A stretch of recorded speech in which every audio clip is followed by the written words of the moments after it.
Salut à toutes et à tous, c'est Kuro et aujourd'hui on va regarder des vidéos des vidéos satisfaisantes, des histoires animées. Mince, désolé, DSL, j'ai dit. Merde. Il y a Mimi Cat, elle me regarde même pas, elle m'entend galérer. Moi je fais déjà une vidéo. Putain. Salut à tous et à toutes, c'est Mimi Cat. Du coup, voilà. Alors, on fait la suite de Château Palais. Ok.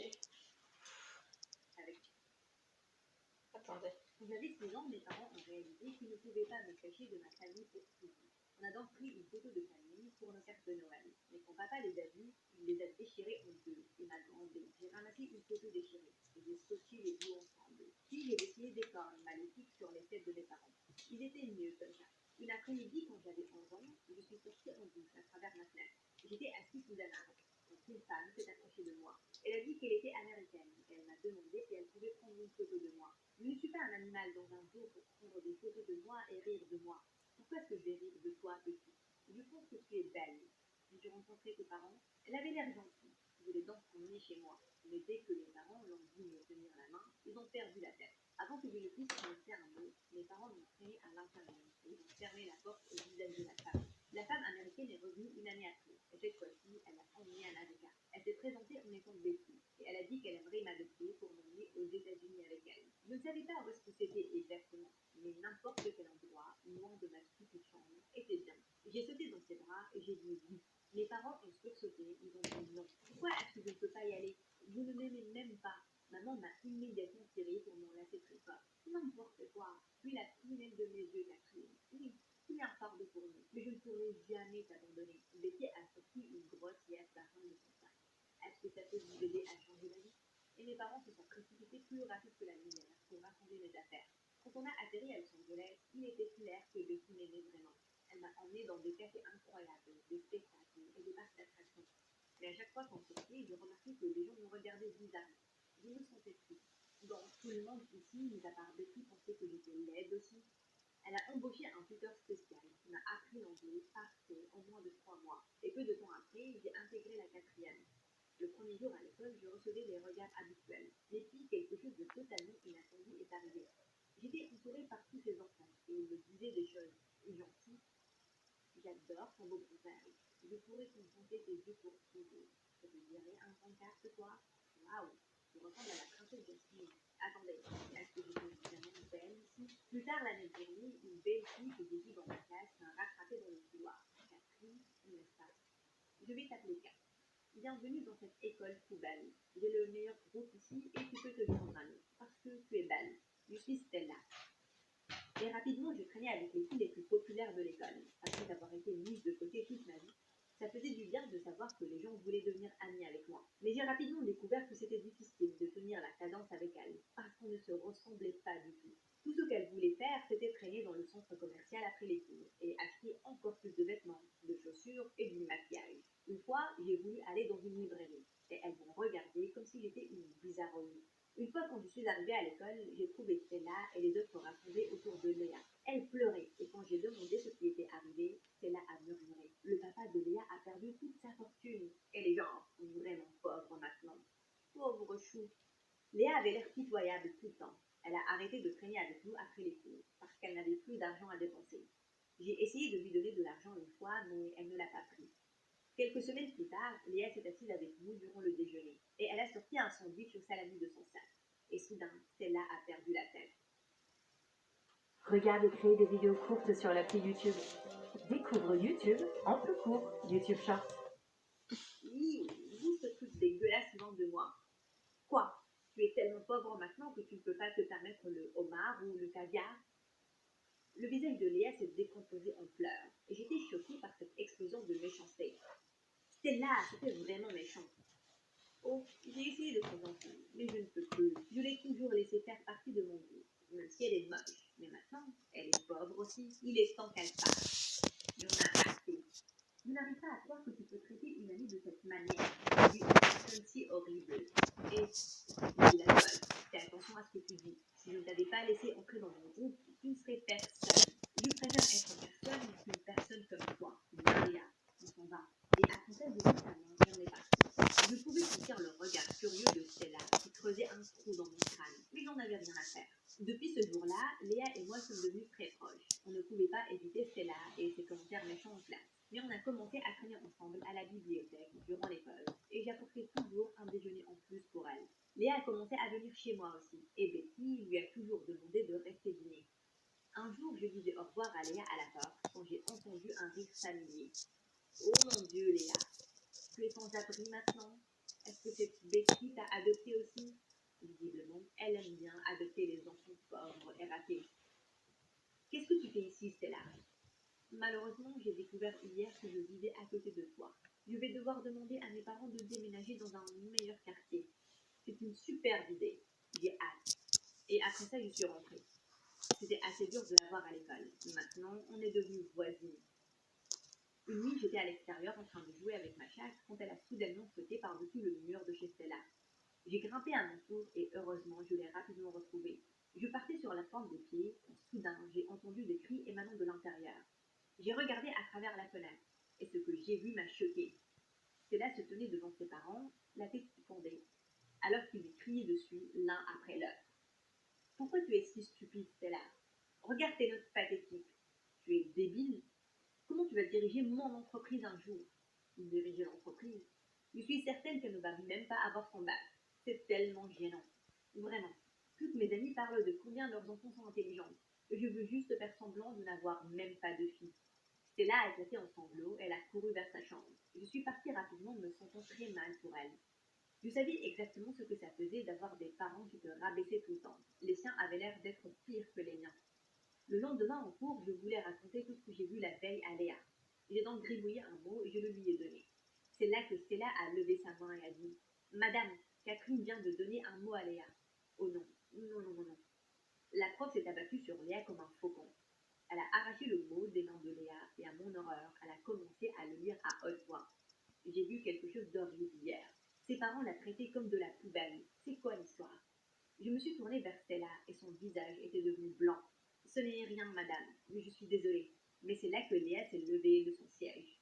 Oh, je vais tous vous raconter l'histoire. Le mot ne dit pas de nom, mais Kat me racontait comment la princesse de notre école, celle-là, se fait traiter par ses parents comme un déchet. Imaginez ça, elle se dandine en pensant contrôler l'école, mais ses propres parents la détestent. Je ne pouvais pas croire ce que Léa venait de dire. Tout le monde fixait Stella. La sonnerie a retenti, elle a couru dehors en pleurant. Pendant que tout le monde sortait en chuchotant, j'ai rattrapé Léa. Comment as-tu pu faire ça, Léa? Je t'ai raconté un secret et tu l'as raconté publiquement. Léa m'a regardée en colère. Kat, tu as oublié comment elle m'a traité au pire moment de ma vie? Elle mérite ça. Mais tu ne vois pas que ça te rend aussi cruel qu'elle? C'était une horrible chose à faire. Et je suis tellement déçue. Et après ça, je suis partie chercher Stella. Je suis entrée dans les toilettes des filles et j'ai vu ses pieds sous la porte des cabines. Stella, je sais que tu es ici. Peux-tu, s'il te plaît, sortir et me laisser m'excuser? La porte s'est ouverte et Stella m'a regardée avec des yeux furieux. Comment oses-tu venir chez moi et espionner ma vie privée? Et puis, le dire à tout le monde? Tu te comportes comme la meilleure personne de la planète. Mais tu n'es qu'une grosse hypocrite. Stella, je l'ai découvert par accident, je te le promets. Je n'ai jamais eu l'intention de le raconter à tout le monde. Je suis vraiment désolée. Et on a plus de choses en commun que tu le penses. Mes parents étaient mauvais avec moi aussi. Je sais ce que tu ressens. Tu ne sais rien du tout. Et tu ne me ressembles pas du tout. Tu vas payer très cher pour ce que tu as fait, Catherine. Et après ça, elle m'a poussée sur le côté et elle est partie. Je n'avais pas à attendre longtemps pour voir quelle revanche elle me réservait. Je travaillais sur un modèle compliqué de turbine depuis des semaines pour le prochain concours de sciences. La veille, quand je suis allée au labo, j'ai trouvé tout mon modèle éclaté en pièces par terre. Même si j'étais furieuse, je ne voulais pas dire que c'était Stella. J'ai donc dit à la prof de sciences que je n'avais aucune idée qui ça pouvait être. Mais elle s'est ruée au bureau du principal et il s'est avéré qu'il y avait des caméras de surveillance dans le labo. Alors que je regardais les vidéos avec horreur, je pouvais clairement voir Stella qui cassait mon modèle avec une batte de baseball. Elle a immédiatement été interpellée. Stella, tu as demandé pardon à Catherine, et puis tu vas prendre tes affaires de ton casier. Tu es renvoyée. Quoi? Non, s'il vous plaît, ne faites pas ça. Mes parents vont me tuer, je suis désolée. Tu aurais dû y penser avant. De tels comportements sont inacceptables dans mon école. C'est là que je suis intervenue. Madame, s'il vous plaît, ne la renvoyez pas. Elle a dit qu'elle est désolée, et je la crois. Elle est mon amie. On était énervés l'une contre l'autre. S'il vous plaît, donnez-lui une autre chance. Le visage de la principale s'est adouci, et elle a décidé qu'elle allait la suspendre durant 2 semaines. J'étais tellement soulagée. Quand je suis sortie du bureau, je me suis tournée vers Stella. Tu étais énervée contre moi. Tu as eu ta revanche. Appelons ça une trêve maintenant. J'ai tendu la main vers elle et elle a frappé. Tu as vraiment pensé que je pouvais? Si je pouvais, je détruirais ton projet encore une fois. Arrête de te comporter comme si tu étais l'ange de la Norvège. Je te déteste. Tu sais quoi, Stella? Je pense que tu te détestes. Et juste parce que tes parents sont idiots, ça ne veut pas dire que tu dois l'être aussi. Tu peux choisir d'être une meilleure personne. Je n'ai pas vu Stella durant les 2 semaines qui ont suivi, mais elle n'est pas revenue après sa suspension. J'ai découvert que ses parents avaient décidé de l'envoyer dans un internat en Europe. Et je ne l'ai plus jamais revue. Léa a vraiment regretté ce qu'elle a fait et s'est excusée. Et on est redevenus amis. On a toutes les deux eu nos diplômes à la même université. 4 ans plus tard, je travaille maintenant en tant qu'assistante sociale dans une agence d'adoption. Je veux aider les autres enfants à trouver des foyers et des familles où ils seront vraiment aimés. Exactement comme j'ai été aimée par ma mère adoptive, Betty. Ça tourne encore, donc faut en regarder une autre. Mais cette fois, on va regarder de la satisfaction. Ça vous dit quoi? Commentez ou abonnez-vous si vous intéresse. Alors, satisfying.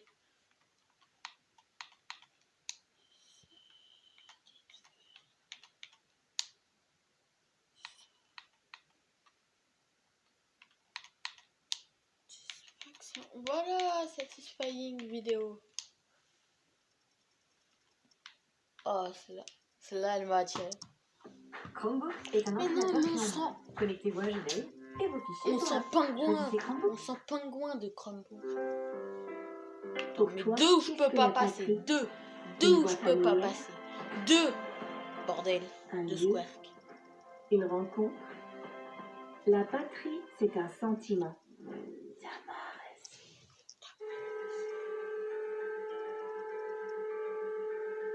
Oh oui, c'est bon. Oh non, c'est claqué. Claqué, pourquoi ça a pas tenu? Il a mis de l'eau dedans.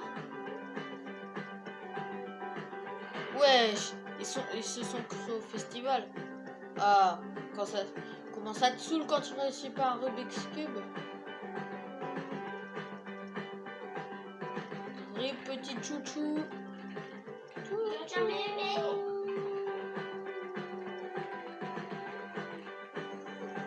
Oh, un coquillage. Si c'était une coquille Saint-Jacques, je sais parce que j'aime pas ça. J'aime pas la citrouille non plus. Ah, ouais. Ah, ça faisait 2 ans que j'avais pas ressenti un truc aussi satisfaisant.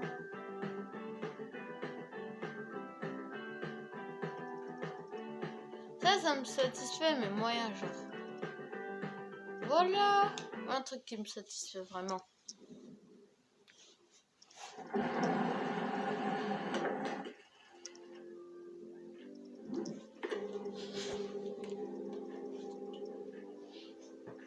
Ok, une couche, 2 couches, 3 couches,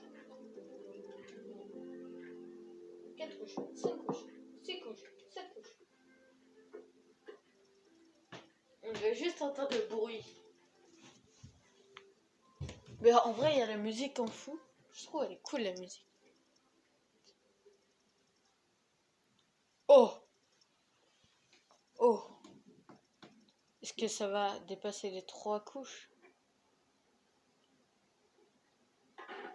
Oh putain.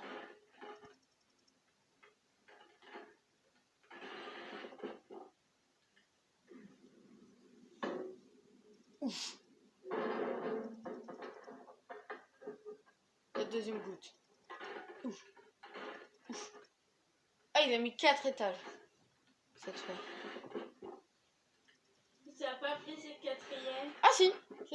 J'avais juste à... Il a remis une couche. Wow. T'es mal à plaque. T'es mal à plaque. Allez. J'ai Oh, envie de plus la épais. gratter. Plus épais. Fire résistance. Ah, c'est une glace qui résiste au feu.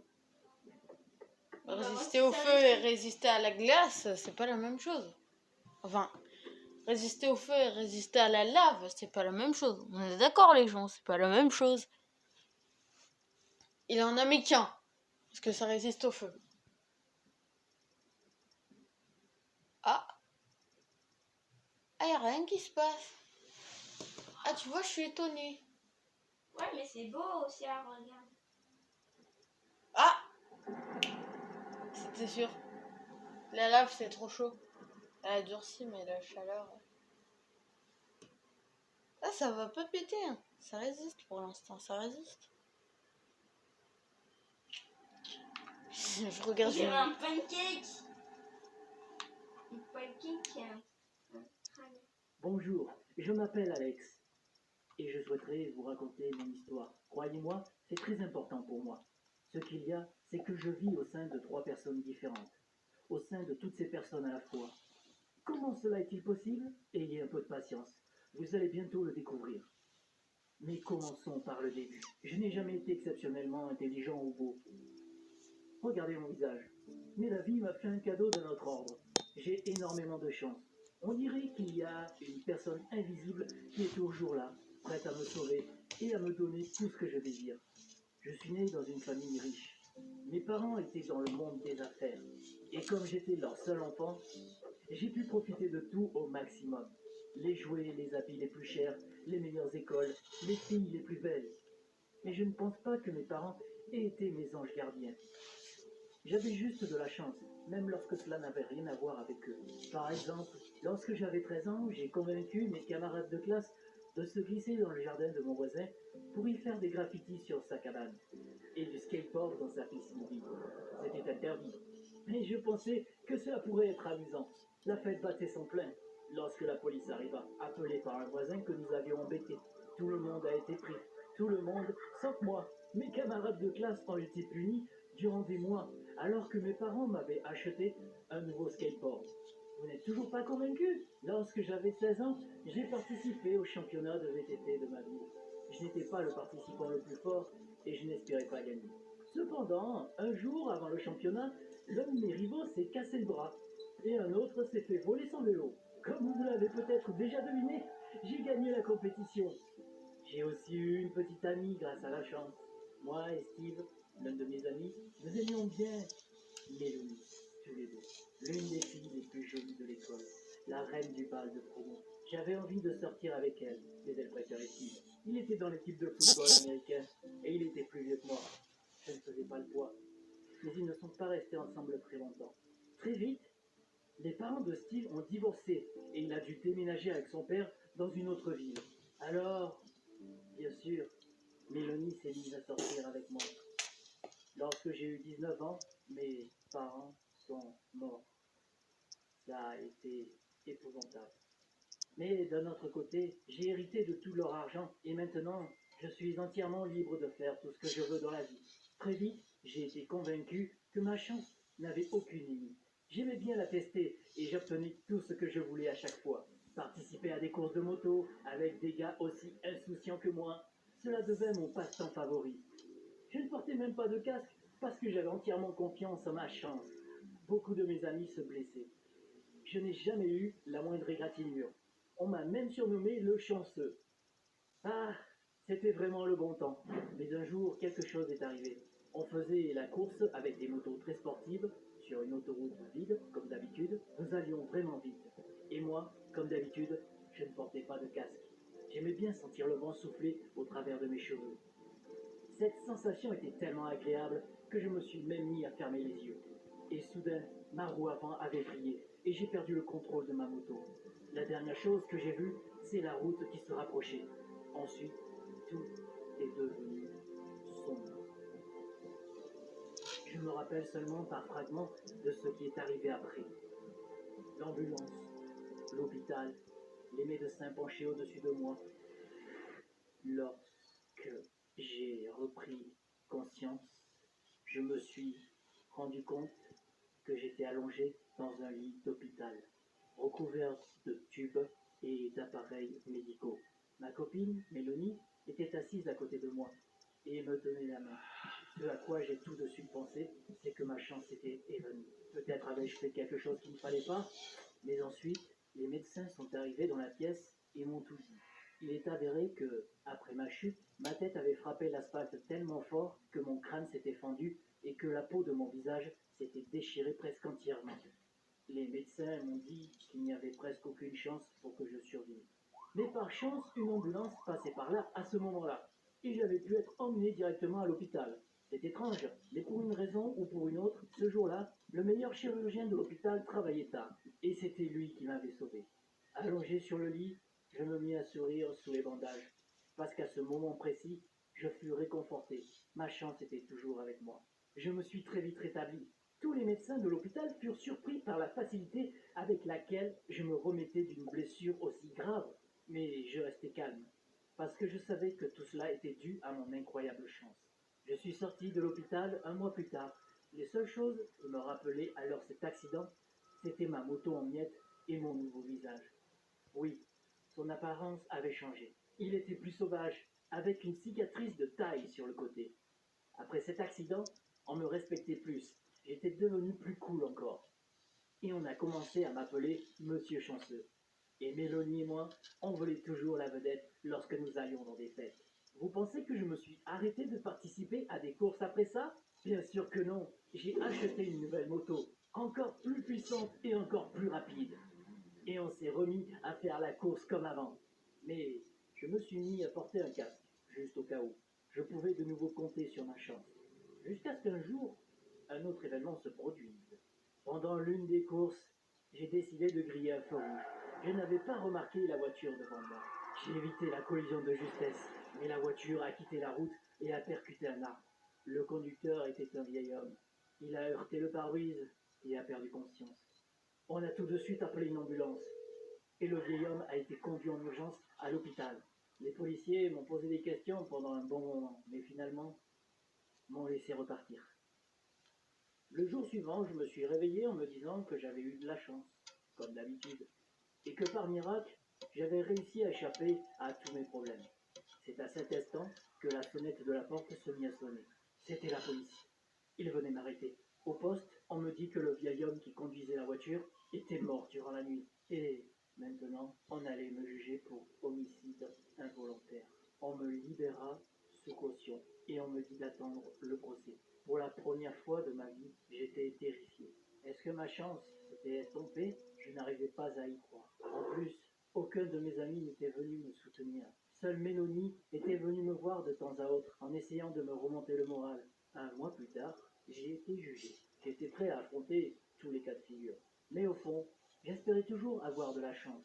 Et encore une fois, la chance a été de mon côté. L'avocat qui me défendait réussit à prouver que je n'avais pas vu le feu rouge parce qu'on m'avait récemment opéré du visage et que j'avais des problèmes de vue. Mais quelque chose d'étrange arriva. La femme du vieil homme, qui était mort, vint me rencontrer, me regarda droit dans les yeux et me dit qu'elle retirait toutes les charges. Puis elle ajouta ceci. Bientôt, tu comprendras ce que tu dois faire. Que voulait-elle dire par là? Ma chance m'avait sauvé. Encore une fois, je fus relâché et je m'en sortis avec une amende.